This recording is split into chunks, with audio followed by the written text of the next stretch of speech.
چگونه که توی ما و شما هم که در یک سالی نو در هر خانه مسلمان شرم ناکده قید میگیرن، مثل همون بود پرستا هم چیکار کردن؟ این گونه توی داشتن. من راستی بار از یک جوابی برادری که در همین قوم است نخواستم راستی بار جواب بر او بگردانم، لیکن هیچ دیگر دلمانم قرار نگرفت. ما یک جمعه پیش سوال جوابی داشتیم و از ما کدام برادری سوال کرد در مسئله سال نو، قید گرفتن سال نو. ما با حکومت دارا و با مکتب ها کاری نداریم، زیرا آنها امروز مجبور هستند که این سال نو قید کنند. لیکن در خاندان مسلمان کی مجبور میکند که مثال سال نو قید کند؟ من اینقدر جواب گفتم که سال نو از مسلمان ها نیست، سال نو از مردم مسلمان نیست، این سال میلادی حضرت عیسی است، این از ما نیست. مسلمان های ما و شما دو عید دارن، عید قربان، عید رمضان. عید نوروز هم باز از عید سال نو دیده بدتر است، اونم از ما نیست. اینا کتاب میگوید، اینا فتوای مفتیات در دست من 2 ورق است. لیکن اون برادر از ما خیلی ملال شده است، حتی در همون خطش یک دشنام های قبیح هم نویساندن و دعای بدم کردن. میلش، اگر ما ارزنده باشیم، اگر همون دعای بدی تو اگر نزد خداوند خوش بیاید، میلش ما هم قبول. لیکن من به شما هم قدر میگم که حضرت مولوی جنون میگوید به زینهاری به صد زینهار، زینهار زبان از رنجش مردان نگه دار. همان قوم برافت مبتلا شد، ز آزار دل مرد خدا شد. که 100 بار این جهان از آه دل سوخت، ولیکن به ادب عبرت نآموخت. شناس ای کور دل آتش نفس را، بکن اندیشه روزی پیش و پس را. سگ از اخلاص آمد جنس آدم، ز بی اخلاصی آدم شد ز سگ کم. المسلم اخو المسلم، پیغمبر خدا گفته است مسلمان برادر مسلمان. لا یظلموه ولا یکذبوه ولا یخذلوه. مسلمان باید یکدیگر را دروغ نگوید، مسلمان یکدیگر را خار نکند، مسلمان باید یکدیگر را تحقیر نکند، دشنام ندهد. این وظیفه هر یک مسلمان است.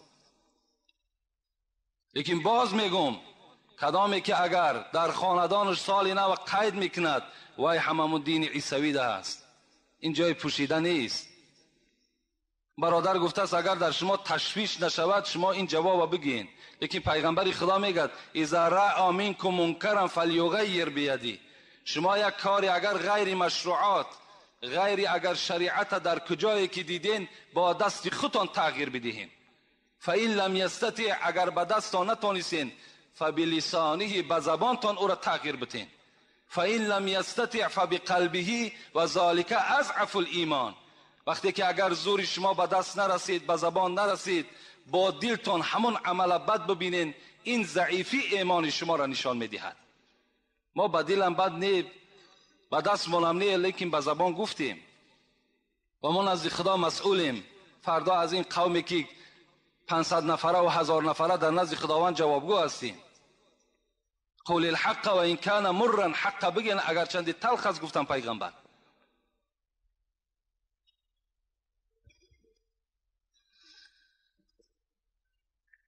محبان خورده صد سنگ ملامت، تو کی میمانی ای سالک سلامت. به ذکر حق کسی که کرد آهنگ، ز هر سو نوکری شیطان زند سنگ. ز هر سو می جکد سگ بر سری را، نظر بر سگ مکن رو سوی الله. حضرت مولوی میگه دی سگ ها در همه دنیا پر هستند، اینا جکیدن میگیرن. هزاران کاروان رفتند دو دو، هنوز این سگ ها دارند او او. این کاروان ها رفتن میگیرن، سگ ها جکیدن میگیرن. این یکی سگ از سگ های خداست. یک کاری خیر، یک نماز جمعه میخوانی، الله میگوید در عوض ثواب 10 جمعه را برای تو نصیب میکنم. یک سامان در راه پروردگارت خیر میکنی، 10 سامان الله میگوید من در نامه اعمال تو می نویسم. او ازیدو، از اینم زیاده برای تو ای بنده خود نصیب میگردانم. و من جاء بسیئتی، الله میگوید اگر مبادا بنده من ناسپاسی کرد، بنده من اگر مبادا با یک خطایی به من روبرو شد، لغزش اگر در راه اسلام انجام داد، فجزاء سیئة سیئة مثلها او اغفر. پروردگار میگوید من در جزای یک نیکی 10 نیکی برای تو میدادم، لیکن برای یک گناه و یک لغزش شد، من برای تو که بنده محبوب من هستی، من که الله شما هستم، شما را دوست میدارم، در جزای یک بدی می نویسم، 10 بدی نمی نویسم. او اغفرو، یا اینکه این یک لغزش و خطایی تو را من مغفرت میکنم. و من تقرب الی شبرا تقربت الیه ذراعا. پروردگار میگوید اگر کدام بنده من یک وجب به سوی من نزدیک شود، من که پروردگار او هستم، با این بزرگی و عظمتی خود 2 وجب به سوی این بنده نزدیک میشم. و من تقرب الی باعا ذراعا تقربت الیه باعا. اگر 2 وجب به سوی من نزدیک شود، من که پروردگار او هستم، با او 4 وجب نزدیک میشوم. و من اتانی یمشی اتیته حرولتا. اگر بنده من به جانب من آهسته آهسته آید، من که پروردگار او هستم، با این بنده خود با رحمت و مغفرتم دوان می آیم. دوان به سوی بنده که آهسته به سوی من نزدیک می شود، دوان به سوی این بنده خود نزدیک می شوم. و من لقینی بقراب الارض خطیئتا لا یشرک بی لقیته مغفرتا.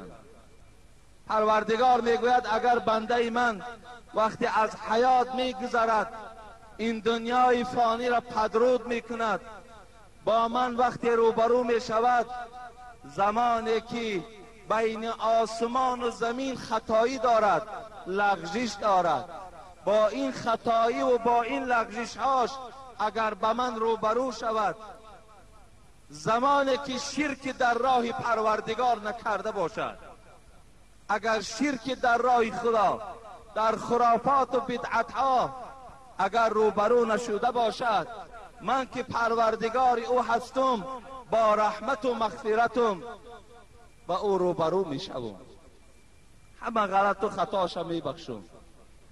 چو دریای رحمت تلاطم کند، گناه صاحب خیش را گم کند. اللهم انا نسألك حبك و حب من يحبك و حب عمل يقربون الى حبك. پروردگارا، ما یک توده بندگان تو از تو خواهان محبتت هستیم. ما یک توده بندگان تو خواهان محبت آن شخصانی که محبت تو را در دل دارند از تو می خواهیم.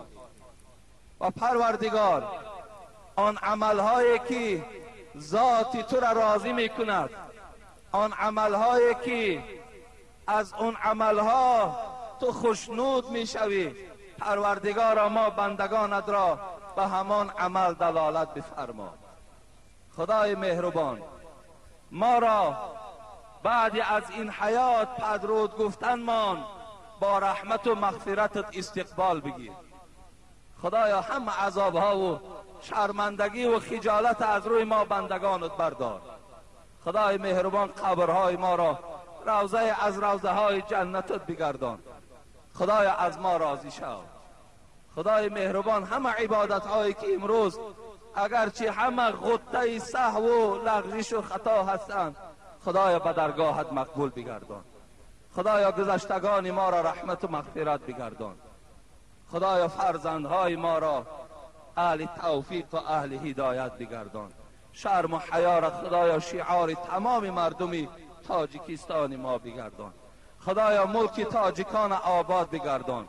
ملک ما را زیبا و باز هم اقتصاد چه، باز هم فرهنگ و معنویات چه، خدایا بلند بگردان. و خدایا رهبر دولت ما را هم عمر دراز و تن صحت و خاطر جمع نصیبش بگردانی. آمین و رب العالمین. موعظه ای که جمعه پیشین داشتیم در باب مصیبت صبر در مصیبت بود که باید ما و شما در مصیبت هایی که در دنیا روبرو می شویم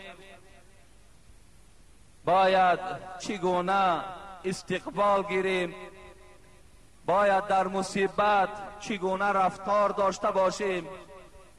آیا باید ما داد و فیغان گوییم، رو خراشی کنیم؟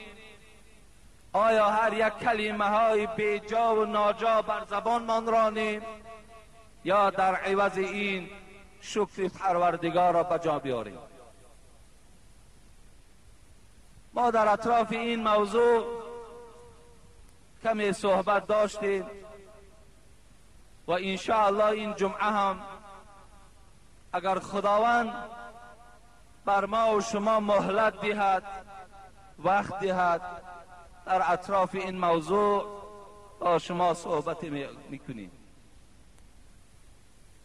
ناگفته نماند که شاعر میگوید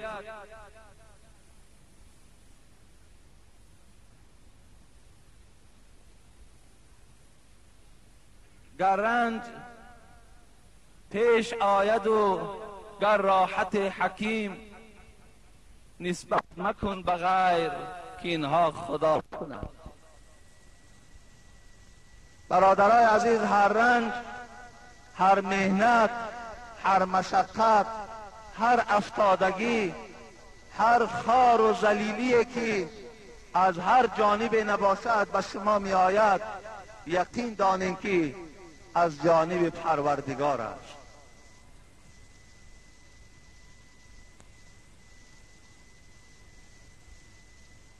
خرج ذات یوم على اصحابه فقال کیف اصبحتم. روایتی هست که پیغمبر خدا روز از روزها بیرون از خاندان شدند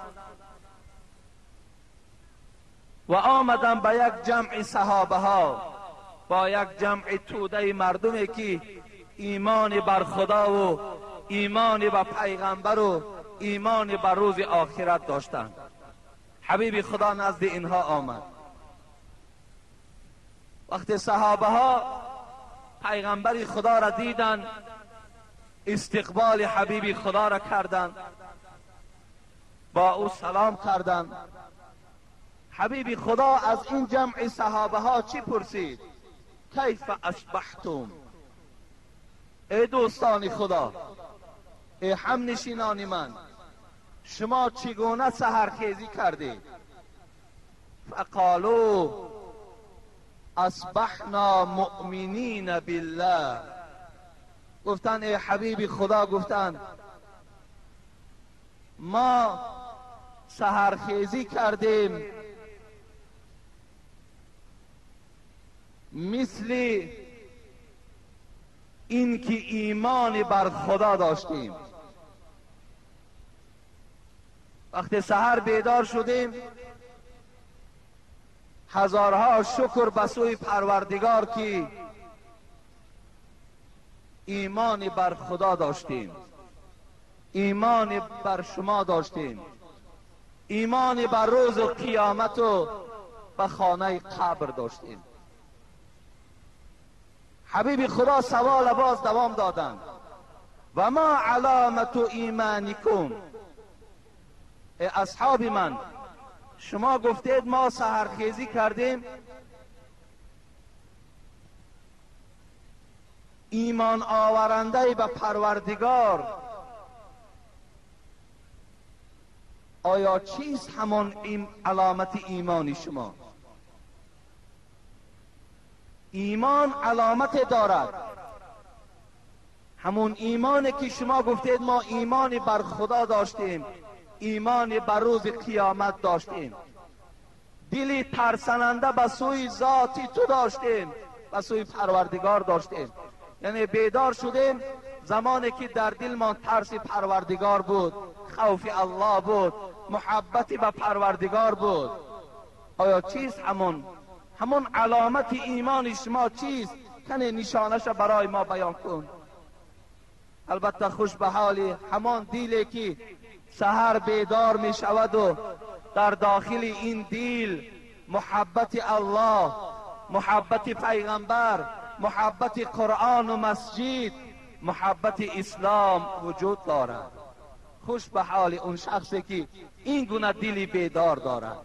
حبیب خدا که در بعض روایت ها می آید که از بعض حکمای ما و شما روایت می شود اسعد الناس من له قلب عالم و بدن صابر و قناعت بما فی الید. بعض دانشمندای ما و شما، بعض حکما و خدا ترسان ما و شما گفتند آدمی با سعادت، آدمی خداداد سه نشانه دارد.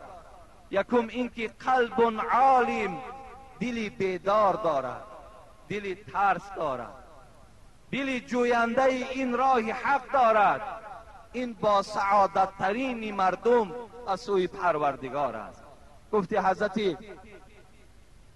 سید علی حمدانی که مرقد ایشان در این کولاب ما و شماست، نه دیده بود که جستجویش نکند، نه کام و زبان که گفتگویش نکند، هر دل که در او مهر الهی نبود، گر پیش سگ افکنم بویش نکند. در دلی که اگر محبت پروردگار و عشق خدا و این راه حق نباشد، حضرت گفتند این دلی هست که غفلت آلوده هست، دلی هست که اگر در پیش سگ پرتافته شود، سگ حتی که بوی بر این دل نمی کند. دلی که از نور معنی نیست روشن. دیگر حکیم ما می گوید دلی که از نور معنی نیست روشن، مخوانش دل که او سنگ است و آهن. دلی که از گرد غفلت رنگ دارد، از او هم سنگ و آهن ننگ دارد. اگر دلی که غفلت آلود باشد، دلی که در او آن چیزی که یادآور شدن وجود نداشته باشد، حتی سنگ و آهن میگوید نفرت به سوی خدا میکند که خدا را شکر که سنگ و آهن من کردی، لیکن این گونه دلی سخت ما را نگردانیدی. هزار شکر به سوی تو میگوید. همین توده که شما در این مسجد جمع شدید، آیا شما را به اینجا چی آورد؟ انا همان دلی بیدار، انا همان دلی که در او عشق الله، عشق پروردگار، عشق جمعه، عشق قرآن بود که شما را در این ساعت به این مسجد کشاله کنان گرفته آورد. انا همان دلی بیدار شماست. حبیب خدا گفتند علامت ایمان شما چیست؟ ای صحابه هایی که گفتین ما بیدار شدیم زمانی که ایمانی بر خدا داشتیم. صحابه ها چی گفتند؟ علامت ایمان ما این است که نصبر علی البلاء نشکر علی الرخاء نرضى بالقضاء. فقال انتم مؤمنون حقا و رب الكعبه. پیغمبر خدا جواب گرفت از صحابه ها که علامت ایمان ما این است که صبر کننده در بلا هستیم، شکر کننده در آرامی هستیم و در قضا و حکم پروردگار راضی هستیم. وقتی حبیب خدا این جواب از صحابه ها شنید گفت شما در حقیقتا مؤمن حقانی هستید. مؤمن حقانی کسی بود است که در بلا صبر میکرده است، در مصیبت صبر میکرده است و در آرامی که خدا برای اونها نصیب کرده است در این آرامی رضا هستند، شکر به سوی پروردگار میکنند و در قضای پروردگار باشد راضی هستند.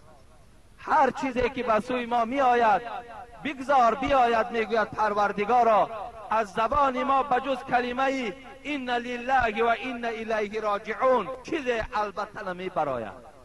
اینا کسانی هستند که مؤمنهای حقانی به شمار می روند.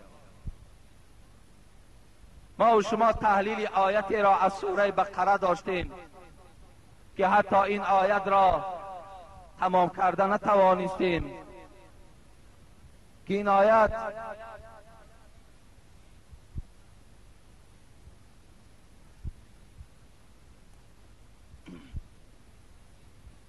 همون آیتی بود که ولا نبلونکم بشیء من الخوف والجوع و نقص من الاموال والانفس والثمرات. پروردگار میگوید ای بندگان من آگاه باشید که با 5 چیز شما را امتحان میکنم، با 5 چیز شما را در یک مرحله آزمایش قرار میدهم. 5 چیز. من الخوف، بالای شما ترس و هیبت دشمن را پیدا میکنم، شما را در دست دشمنان خدا تسلیم میکنم، شما را در زیر دوغ و پوپیسه دشمنان خدا و پیغمبر میافتانم، قرار میدهم. میبینم که در حالت این گونه خوف، در حالت این گونه خطر آیا پروردگارت را یاد میکنی یا نمیکنی؟ همان روزی که پیدا شد تو را رنج، حضرت مولوی را خدا رحمت کند، همان روزی که پیدا شد تو را رنج، بکن صبر که رنجش میدهد گنج. حضرت میگوید وقتی که تو ای بنده خدا فراموش نکن که موسی به خودش دشمن داشت، فرعون بود. فراموش نکن که ابراهیم با خودش دشمن داشت، نمرود بود. فراموش نکن محمد برای خودش دشمنان داشت، مثل ابو جهل و ابو لهب، مثل ابی ابن خلف، مثل عقبه ابن ابی معیط و دیگر پلیدهایی که دشمنی با پیغمبر میکردند. تو هم پیرو محمد هستی؟ بیشک البته به البته تو را هم با این گونه دشمنان گرفتارت میکنیم. همان روزی که پیدا شد تو را رنج، بکن صبر که رنجش میدهد گنج. که اینجا گنج ها با اژدها است، به هر جا گل قرینی نیش خار است. خدا رحمت و مغفرتش کنه. به هر جا در اینجا رنج ها با اژدها است، به هر جا گل قرینی نیش خار است. ندیدم هیچ یک شایسته خوی، حضرت میگوید تا امروز من ندیدم آدمی را که شایسته خو باشد، یعنی خدا ترس باشد، نمازخوان باشد، آدمی گویم که به نهایت با آداب و با اخلاق باشد، ندیدم تا امروز. چرا ندیدم؟ ندیدم هیچ یک شایسته خوی به دنیا زیسته باشد به عدوی. نه گل بی خار می روید در این باغ، ملال بلبلان از دغدغه زاغ. بکن صبر در جفای منکر دیل، شود شاید مراد از صبر حاصل. حضرت گفتن تا امروز منم 70 سال 80 سال حیات دیدم، لیکن گلی بودم که در اطرافم خارهای زیاد داشتم. حضرت مولوی جنونی را اولین خاری که در وجود او میخلید برادر خودش بود که دشمنی میورزید. خود مولوی جنونی در عذاب و شکنجه برادر خودش گرفتار بود.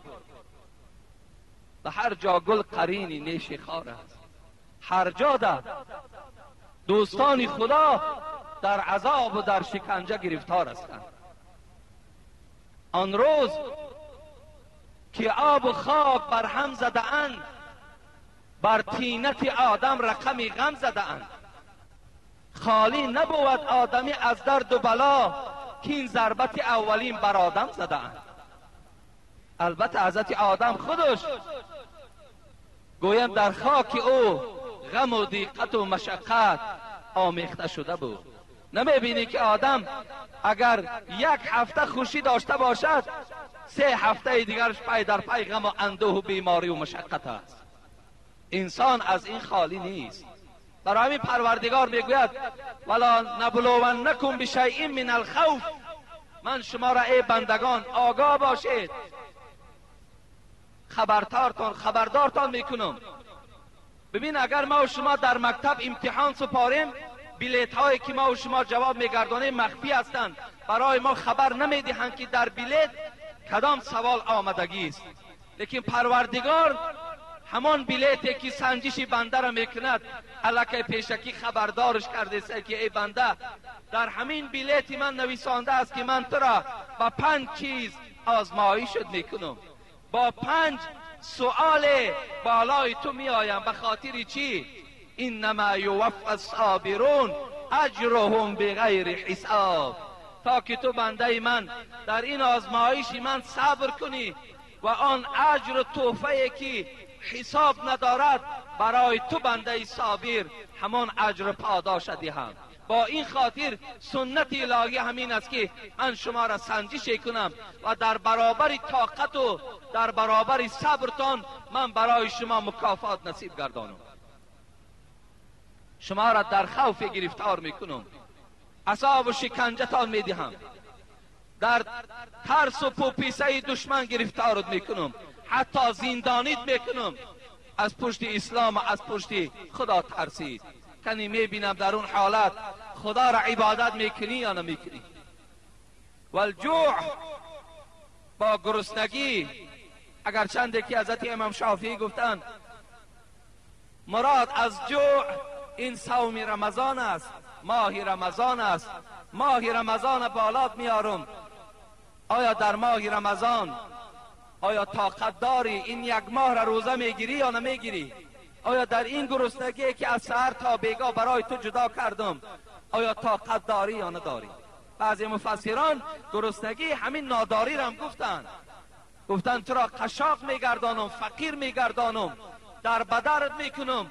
کنی آیا در این فقیری و طلبندگی خدا را عبادت میکنی یا نمیکنی؟ و نقص من الاموال، آن دولت و سولت و آن 100,000 و 200,000 دلاری که ذخیره داشتی همه اینا تله و تاراج میکنم. کنی در حالت پول دارید به عبادت پروردگارت مشغول بودی، این زمانی که این 200,000 دلار از دولت و سولتی تو من گرفتم آیا باز به سوی خدا رجوع داری یا نداری؟ و الانفس، 4م چیزی که امتحان من این است که من پدر و مادر، فرزندهای دوستدارت، رفیقهای نزدیکترین تا از تو جدا میکنم. آیا در این حالت به پروردگارت رجوع داری یا نداری؟ و ثمرات، میوه های باغی که داری، زمین های ارنده که 100 هکتار و 200 هکتار میوه داری، زراعت داری، در آنها آفت میارم، در آنها مصیبت میارم که حتی 1 کیلو زراعت و میوه برداشته نمیتانی. آیا شکایت به سوی خدا میکنی یا اینکه شکرانه به سوی پروردگار میکنی؟ در میوه ها تو را میسنجم. اگر چنده که حضرت امام شافعی گفتن المراد من الثمرات هو الولد، مراد از ثمرات میوه پروردگار اینجا فرزند در نظر دارد. امام شافعی میگوید که آیا فرزندی که از توست، فرزندی که 1 ساعت و 2 ساعت نمیبینیش بیقرار میشوی، فرزندی که اگر یک ماه از او جدا شوی چند کیلو گوشتی بدن تا بای میدهی. انا همین فرزندی دوستدار تا از کمری تو، از پهلوی تو جدا میکنم. آیا صبر کننده هستی یا نه؟ آیا به سوی پروردگار در این حالت شکر میکنی یا نمیکنی؟ در این 5 حالت الله گفت من تو را چکار میکنم؟ آزمایش میکنم، من بالای تو امتحان میارم. فراموش نکنین چگونه که جمعه پیشین گفتیم وقتی که رسول اکرم پرسیدن سختترین بلا ای حبیبی خدا، سختترین مصیبت در دنیا بالای کی می آید؟ حبیبی خدا چی گفتن؟ الانبیاء ثم الصالحون ثم الامثل فالامثل. حبیبی خدا گفت سختترین بلا و مشقت اول بالای پیغمبرها می آید، بعد از آن آدمان صالح، آدمان خدا ترس در این بلا و رنجه گرفتار می شوند. بعد از آن کسانی که با پیروی پیغمبرها و پیروی این آدمان صالح هستند اونها هم در رنج و مشقت گرفتار می شوند. شما نظر کنین به حیات رسول اکرم، آیا یگان روزی خوش حضرت دیدن یا ندیدن؟ ما و شما اینقدر قصه ای که در اطراف رسول اکرم میکنیم، آیا کدامش از راحت و از آسایشتگی حبیبی خدا خبر داده است؟ هیچ وقت. حتی عایشه صدیقه میگوید زمان پیغمبر خدا را ما از خانه برداشتیم، یعنی جسد مبارک شو وقتی که از دنیا گذشت برداشتیم و به قبر بردیم، در خانه همین حبیبی خدا بجز 1 کیلو جو دیگر چیزی یافت نمیشد. 1 کیلو جو در خانه حبیبی خدا، میراثی که به زنش عایشه گذاشت فقط 1 کیلو جو بود. صحابه های پیغمبر میگن وقتی خانه پیغمبر در آمدیم باور کنین گفت هیچ انسان عقلش نمیگیرد که این خانه پیغمبر باشد که قمیش ها و چوب های خرما از بالای خانه کشال بدن. گفت این بود خانه حبیبی خدا. حضرت عمر وقتی آمد روز خاص با حبیبی خدا، برگ خرما بود، بعضی شارع حدیث میگویند پر از لیف خرما بود، بالای او خواب میکرد پیغمبری خدا. بار حضرت عمر میگوید نقش بریا را در پشتش دیدم، گفتم ای حبیبی خدا آخر این دولت هایی که امروز کفرن بالای بهترین بالشت ها خوابند، بهترین گویم کرپچه های ملایم خوابند، در پشت شما آفتاب تابان این نقش بریاست. نمی شود که زیر پشت تو هم این چنین ملایم کنیم؟ حضرت گفتند نه، گفتند اللهم لا عیش الا عیش الاخره. حضرت گفتند این دنیا عیش ندارد، این دنیا راحت ندارد، همه عیش و راحت گفت در آخرت است. گفت حبیبی خدا حواله به سوی چی کردن؟ به سوی آخرت کردن. همین پیغمبری خدا را بینید هر جهتی که میگردانیم حضرت از مصیبت و مشقت خالی نبودند. در زمانی که حبیب خدا دعوت میکردن، ببینید امروز ما را اگر یک جا دعوت اگر فریاد کنن که داملا خانه ما بیا، بعض مردم جمع شده است یگان چیز صحبت کنید، وقتی ما به خانه او برادر می رویم باور کنید دسترخوانی که برای ما انتظار است این گونه دسترخوان در پیش گویم در هیچ خانه وجود ندارد. بهترین دسترخوان برای ما بر این داعی ها چیکار میکنن؟ آراسته میکنن که ملا به خانه ما آمده ایستاده. وقتی حبیب خدا برای دعوت، برای که مردم خبر دهد که این بودها خدا نیست، خدا این یکه و یگانه است، محمد بنده بر حق اوست، وقتی به طایف رفتن حبیب خدا را مردم طایف درکدار بودن که پیغمبر خدا به طایف می آید. با چی استقبالش گرفتن؟ با همین دسترخوان هایی که پر از گویم ارسیکاله و پر از دابری و پر از همون نانهای گردی کلان کلانی که امروز ماها را استقبال میگیرن، با همین استقبال گرفتن. وقتی حبیب خدا به طایف در آمد استقبال پیغمبر خدا با سنگ ها و چوب ها بود، با سنگ با چوب. استقبال گرفتن حبیب خدا را زمان پای مبارکه در طائف گذاشت، به خاطر که مردم از جهالت خلاصی دهد. مردم بالای او سنگباران و چوبه ها قطی می زدن که این جادوگر است، این سحر دارد. ببین بلایی که به سر پیغمبر می آید کدام ما و شما طاقت داریم؟ عادی ترین امروز، عادی ترین مشقت مصیبت بالای ما می آید، داد و جورمان با آسمان می براید که ما را عذاب دادن، ما را شکنجه دادن. چه رنجهای وزنین حبیبی خدا کشیدن. ذاتی که با دعوتش با دعوتش پیغمبر را به نزد خودش خواند، ذاتی که نور تجلی پروردگار را مشاهده کرده، چگونه استقبالش گرفتن. حتی برای خوراک نبود او روز. حبیبی خدا گفتن مشقت ترین بلا گفتن بالای پیغمبر هاست، بعد بالای صالحان و عالم هاست، بعد از آن پیروی آن کسانی که با این پیغمبر و عالم ها دوستدار هستند، بالای اونها این گونه مصیبت و مشقت می آید. در دوامش چی گفتن حبیبی خدا؟ یبتل الرجل على حسب دینه فإن كان في دینه صلابة زید فی بلائه و این کان فی دینه رقة خفف عنه. حبیبی خدا چی میگوید؟ پیغمبری خدا میگوید خداوند در دنیا بندگانش را، مردان چگونه مبتلای در بلا میکند. میبیند که اگر در دینی کسی، در اراده کسی، در تقوای کسی، در بندگی کسی اگر مستحکمی، اراده مستحکم باشد، بالای او بلای زیاد می آید. لیکن اگر کسی ایمانش ضعیف باشد، ایمانش این زمان آن زمان تغییر یابنده باشد، در دلش غیرت نداشته باشد، خفف عنه. پروردگار میگوید با این گونه بنده من بلا ما عطا نمیکنم. من این نعمتی که گفت شاعر که هر درد و بلایی که از آسمان فتد، اول بلوح سینه صاحب دلان رسد.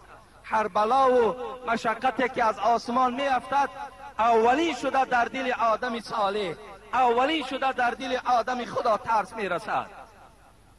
خداوند می گفته است من با او بنده که طاقت بلای مرا ندارد، این بلای من بسیار یک نعمت قیمت است، من برای او این بلا را نمیدهم. گفت این بلا نصیبش نکرد است. گفت این بلا بسیار چیز قیمت است، بسیار چیز قیمت است، ارزش خیلی کلان دارد. اگرچه امروز ما و شما چی میگیم؟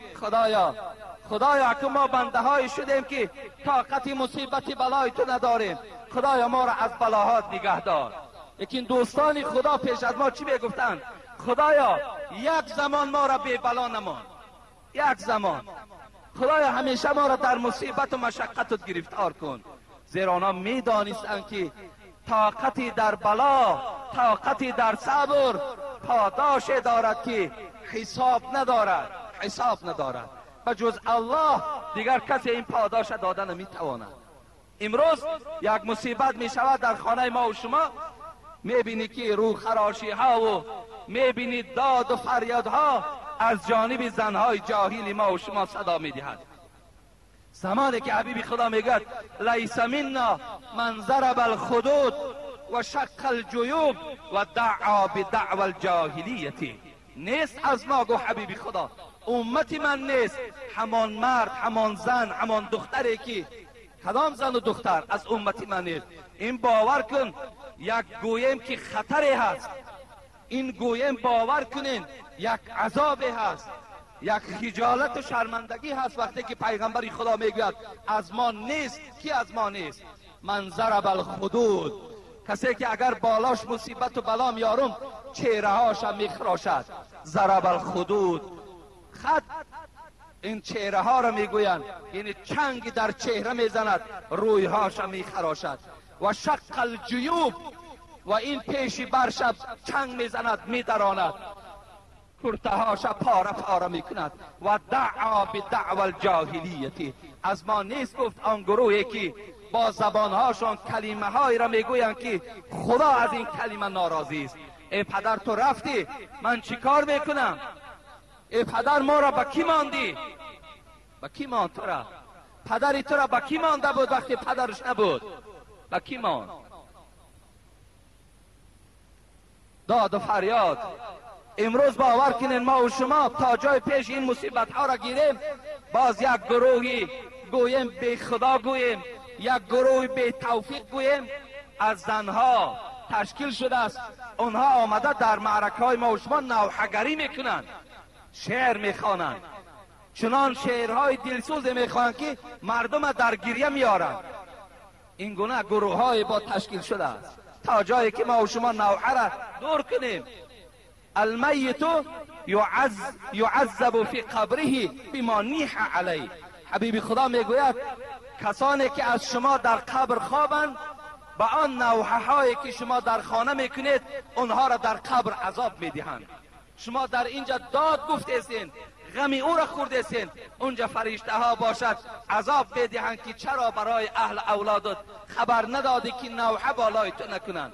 آیا اونها در قضای پروردگار راضی نیستند؟ آیا اونها در این جان گرفتن تو شکر نمی کنند؟ گفته پدر و مادر ما و شما را عذاب می دهند. من می خواهم یک قصه از صبر یک زن مسلمان را برای مادرانی که رو خراشی می کنند، روی کنی می کنند، داد و فریاد می زنند قصه کنم.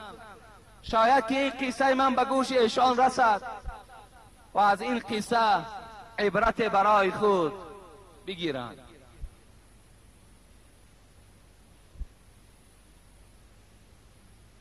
ام سلیم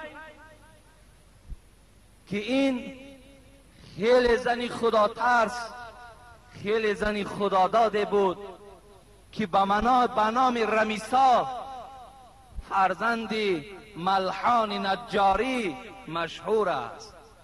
ام سلیم این کنیتش بود، لیکن اصل نامش رمیسا بود. حبیب خدا گفت شب معراج اولین زنی را که در جنت من روبرو شدم این رمیسا بود. در جنت دیدمش. وقتی آواز پای شنیدم در جنت گفتم این آواز پای کی باشد؟ گفتن آواز پای بلال است. بعد از آن گفت قصر دیدم که باور کنین، گفت این خیل قصر را تصور کرده و بیان کرده نمی شود. گفتم این قصر از آنی کیست؟ گفتن این از عمر ابن الخطاب است. اولین زنی که در جنت دیدم این کی بود؟ این حضرت رمیسا بود. همین ام سلیم. وقتی شوهر ام سلیم از دنیا گذشت، از ام سلیم یک فرزند باقی ماند به نام انس باقی ماند.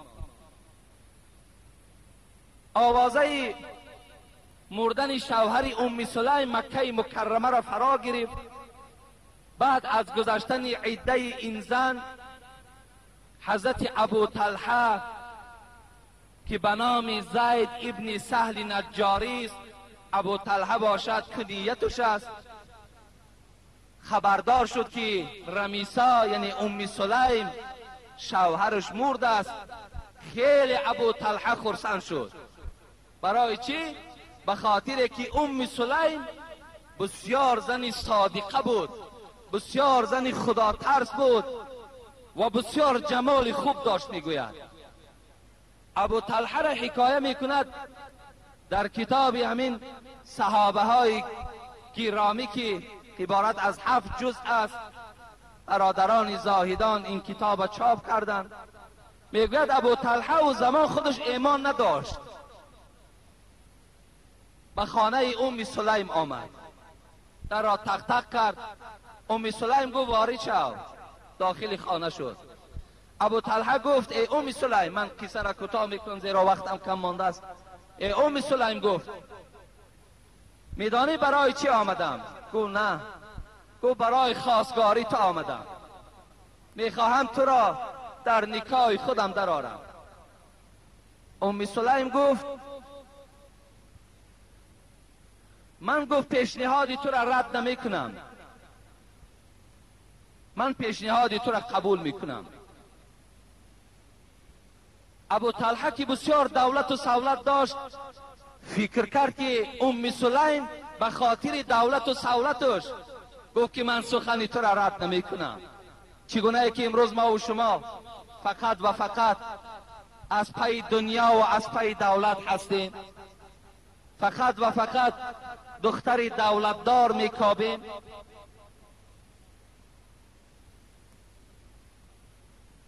من گفت پیشنهادی تو را رد نمی کنم، لیکن تا زمانی که ایمانی بر محمد نمیاری تو برای من شوهر نیستی.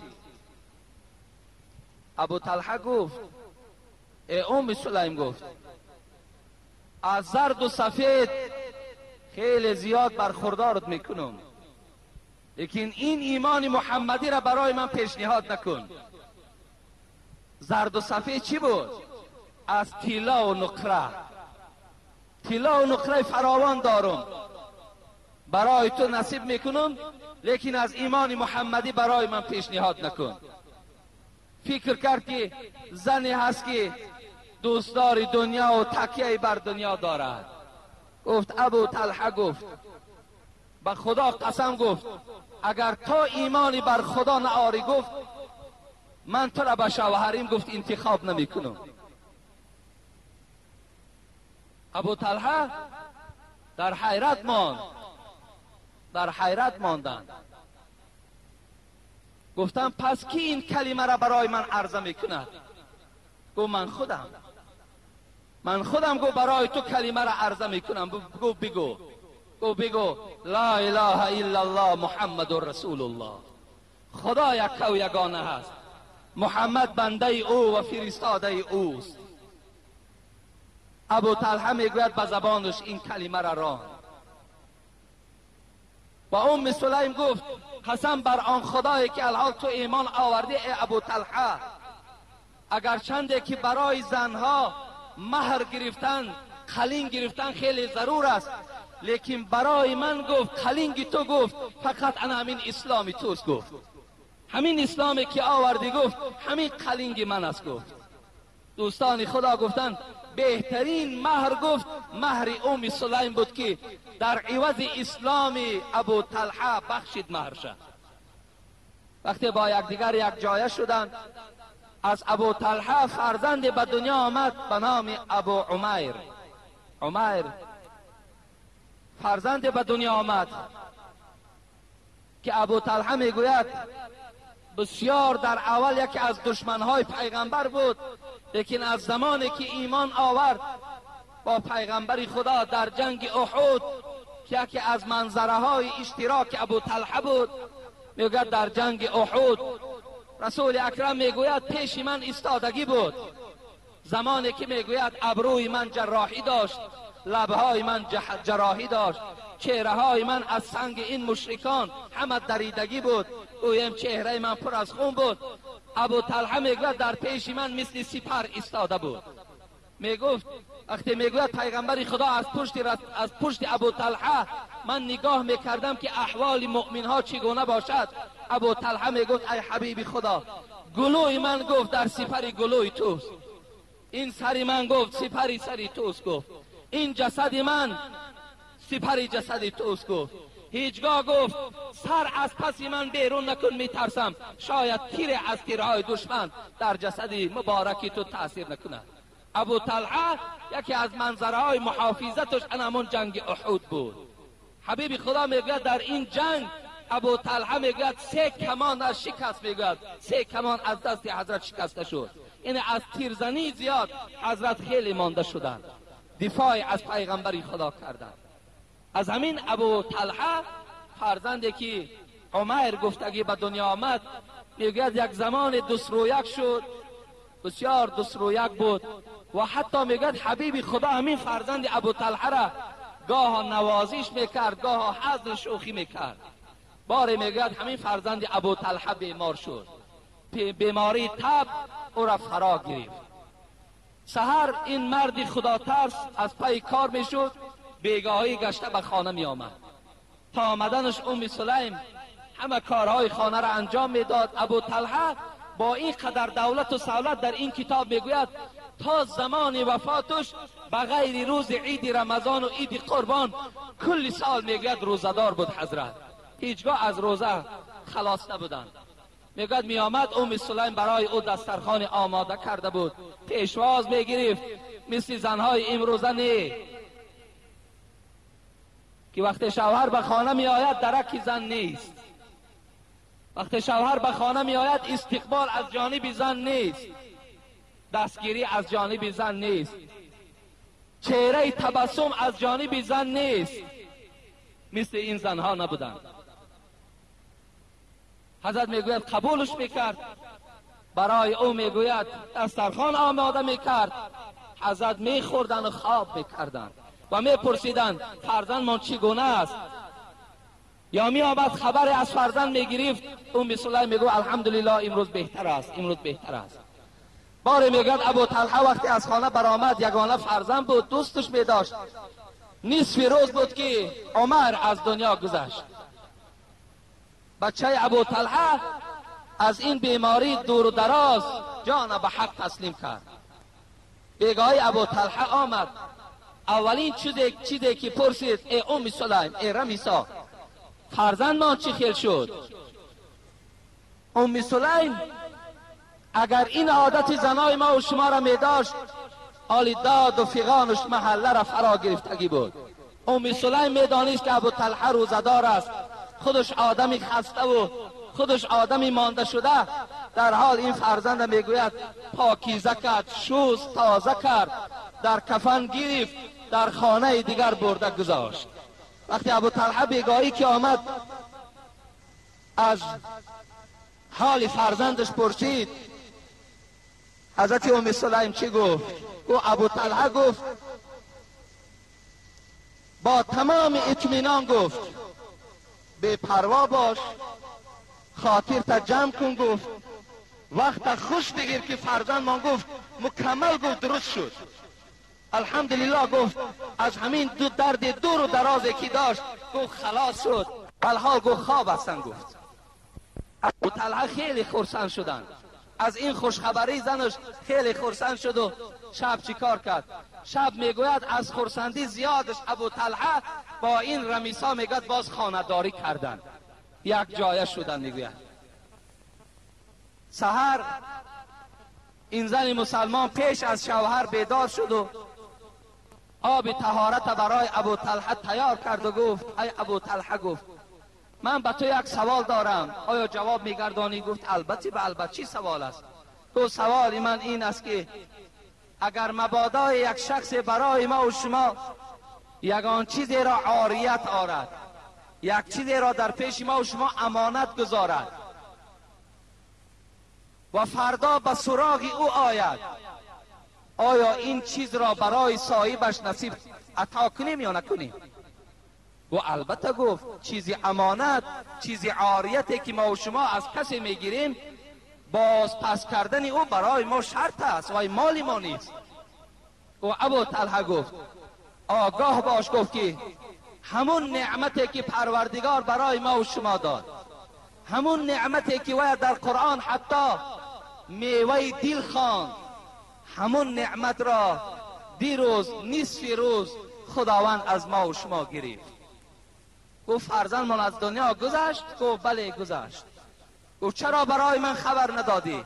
و ابو طلحه گفت تو روزدار بودی، تو آدمی خسته و بیمار بودی، اگر من برای تو این خبر می دادم شاید گفت تو روزه را نمی شکایدی، شاید که باز گشنگی و بیماری بالای تو دوچند می شد.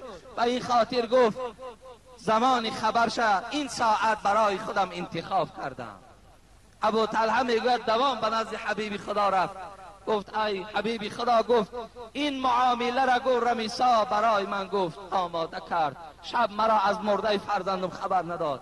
حبیب خدا میگوید دست برداشت و گفت خدایا، گفت در همین همخوابگی که امشب ابو طلحه با همراهی رمیسا کرد، ام سلیم کرد، خدایا در همین همخوابگیشان برکات نصیب کن.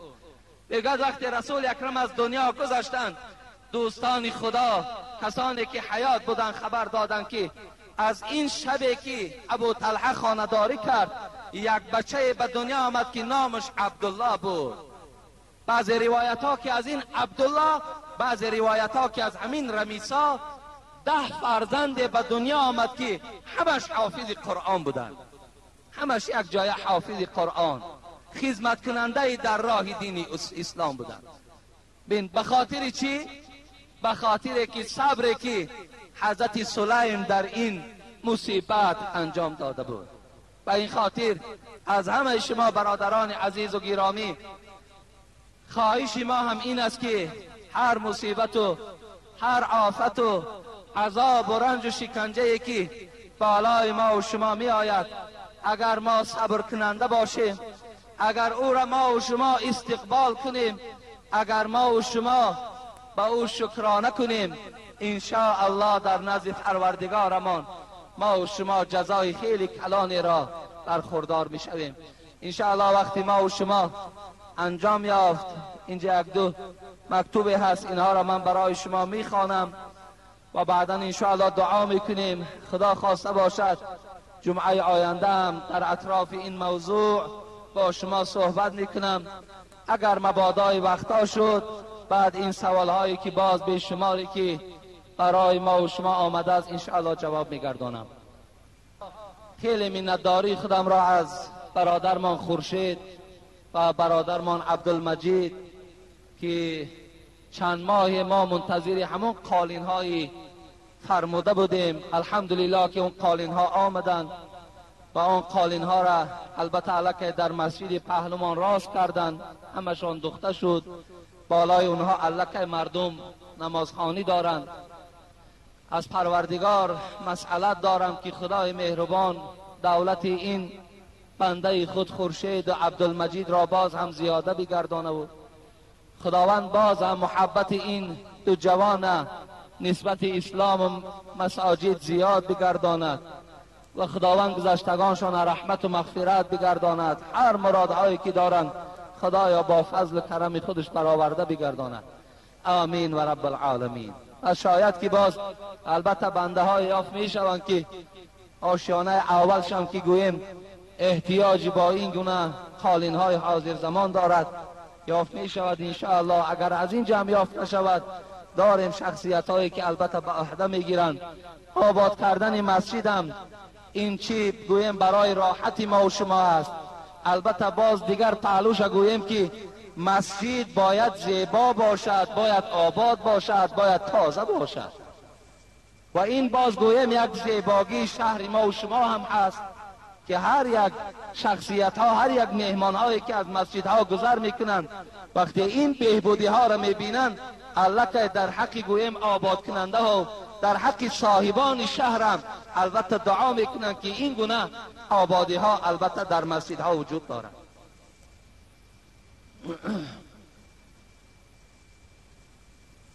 سلام داملای بسیار محترم حاجی مرزا، فرستاده ناچیزی مرا گرفته در حق جگربند من که بسیار حال اخلاصمندی شما هست، دعای تن و جان و سلام دهید.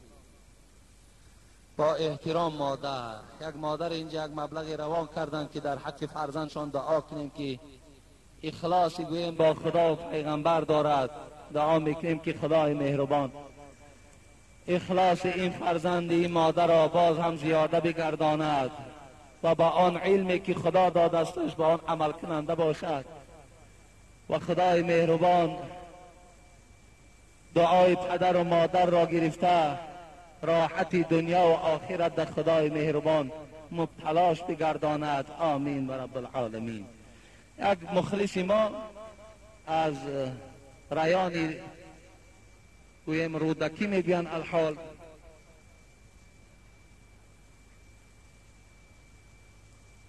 از رایانی از همون ناحیه رودکی که لنز کی رایان میگویند و ما یک مکتوب نویسان که من در حالت عرق نوشیم زن خود ما طلاق کردم، آیا چی دستور میتی؟ راستی بار ما در همون رایان اشتراک داشتیم، خیلی که این برادر گفته است من مخلص شما هستم، ما گفتیم مخلصان ما هیچگاه عرق نوش نیستند، مخلصان ما هیچگاه زنشان هم طلاق نمیدهند. زیرا اینقدر صحبت هایی که ما در اطراف این موضوع ها کردیم و این نشانه جوانمردی و نشانه بهبودی حیات و شرف و قدر شما را نشان نمیدهد که شما خواه عرق نوش باشین خواه زنهاتان طلاق دهین. اینا هیچ غیرت و جوانمردی شما را نشان نمیدهد. برعکس امروز شما باید که در هر یک بعض مسئله های جزئی که در خانه شما رخ میدهد باید شما اینها را تحمل کنید، صبر کننده باشید و زنهاتان طلاق ندهید. امروز خود بس است همین زنهایی که در کوچه های ما و شما به سرپناه سیر و گشت دارند، همیناش امروزه الک خود کفایت کنندند. وقتی تو زن طلاق دادی تصور کن که باز در پهلوی این زنها باز یک زنی بیراهه دیگر پیدا شد. برای همین دادرای عزیز به همه شما من نصیحت و توصیه من این است که زندگیتان خیلی با حلاوت کنید، زندگیتان خیلی با صبرانه گذرانید، زندگی های خوب گذرانید، زندگی هایی که در بین شما دشنام دادن پدر و مادر نباشد، دشنام دادن خواهر و اپا نباشد، در بین شما بسیار یک گویم مهر و محبت باید که چی باشد؟ حکم فرما باشد. انا این است آن چیزی که خدای ما و شما، آن چیزی که پیغمبر ما و شما میخواهد. و آخر دعوانا ان الحمد لله رب العالمین. اینجا برادر من استای قالین که از عبدالکریم از خوجند آمده و این قالین ها را راست کردن در حقشان دعا کنین. اوستاهایی که اطراف مسجد را آباد کرده ایستادند، این اطراف مسجد منم امروز آبادی ها رفته است الحمدلله. بابا خان از کارز پایان مادرش بیمار است، گفتن دعا کنید 10 سامانی دادم. خب حسن پهلوان 10 سامانی سفر دارن، گفتن در حقشان دعا کنید. و برادرایی که در صندوق خیریه امروز خیر احسان میکنن که گویم اینم یکی از جمله آبادی های مسجد ما و شما هست، در حقشان دعا میکنیم. خدای مهربان این خیر احسان هایی که از جانب این بندگانی تو شد و این بندگانی که امروز از ما دعا طلب هستند، خدایا هر مرادهایی که دارن مرادهاشون حاصل و گذشتگانشون خدا رحمت و مغفرت و بیماری هاشون خدا شفای کامل و شفای عاجل نصیب و روزی بگردانی. آمین یا رب العالمین. در این مجلس ما و شما هم خیلی مهمان های زیاد الحمدلله از اطراف ها اشتراک دارند و خدای مهربان در هر قدم هاشان حسنات نویسنده کند. بابای مقسوم عبدالوهاب هم در این جمعه ما و شما اشتراک دارند که البته امروز به همه ما و شما معلوم هستند که یکی از پیرانی هستند که در حق تمام گویم جوان و پیر و زن و خواهرای ما و شما در این شهر کولا بیرون از او دعا کننده هستند و پدر ایشان هم به همه ما و شما معلوم است که داملای لواوه گفته همه ما و شما اخلاص به او حضرت داشتیم که خدمتگارهای همین آبادی دین اسلام بدن. حضرت مهمان همین مسجد